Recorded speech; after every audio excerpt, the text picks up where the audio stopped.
You click on this video because the title feels dangerous, but the truth is way darker than any name or logo. This isn't about one gang. This is about the psychology of every violent group that drags people in and never lets them go. 7 stages. 7 ways your brain can be captured without you even noticing. Stage 1, the invisible one. You start as a ghost. At home, no one listens. At school, no one cares. You're broke, powerless, and every system that was supposed to help you has already judged you. Your brain is starving for one thing: significance. When someone finally looks at you and says, "You're one of us," your nervous system lights up. Dopamine spikes. For the first time, you feel chosen. This is the first hook. They don't offer money first. They offer identity. Stage 2, the shadow. You're not fully in, but you orbit the group.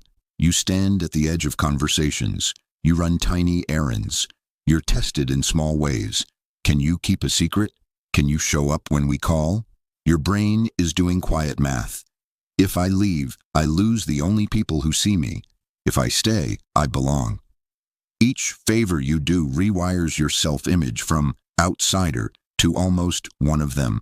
Social rejection hurts the same part of the brain as physical pain, so you accept little humiliations just to stay close.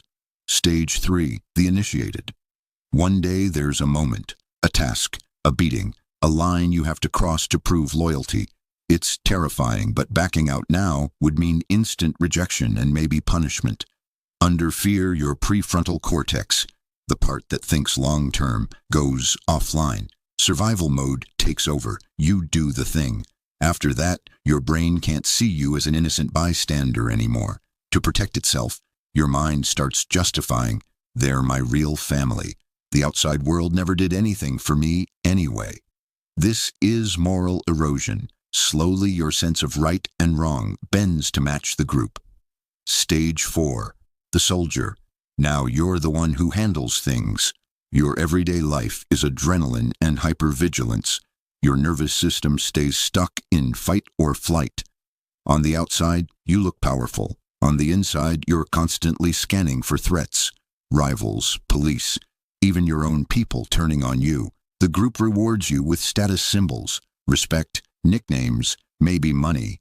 Every reward tells your brain, "This is who I am now." Violence becomes a language. You don't even notice how numb you've become to things that used to shock you. Stage 5, the enforcer. You start giving orders, not just taking them. Now you're responsible for keeping others in line. To the group, kindness looks like weakness, so you harden. You're the one who has to discipline anyone who hesitates, even if they remind you of a younger you. Cognitive dissonance kicks in. You feel the conflict between who you were and who you've become, so your brain doubles down. You adopt phrases like, "It's just business," to avoid feeling guilt. Every cruel act you approve creates another psychological chain. If I admit this is wrong, I have to admit I've become the villain. So, you don't admit it. Stage 6, the trapped leader. From the outside, people think you're on top. Inside, you know you're in a cage. You can't trust your enemies, but you also can't trust your own people. Paranoia becomes your default setting. Sleep is light, dreams are heavy. You want out, but leaving would mean losing your entire identity, your income, and probably your life. Your brain clings to the sunk cost fallacy. I've already given my whole youth to this. I can't walk away now. You're not leading a group, you're managing a prison you can't escape from. Stage 7, the ghost watching. Years pass. Your body ages faster than it should. You see a younger version of yourself on the corner, scared, angry, invisible. You recognize the look in their eyes, the hunger to be somebody. You want to warn them, but the group is still watching you, and the streets don't honor weakness. So you stay silent, or you mumble something that won't change anything. This is the final psychological tragedy. The system keeps renewing itself because every broken person pulls in another, and your brain, after years of fear, violence, and loyalty, can't imagine a version of you outside the group. That's the psychology of every violent hierarchy. It doesn't just control what you do, it rewires who you think you are.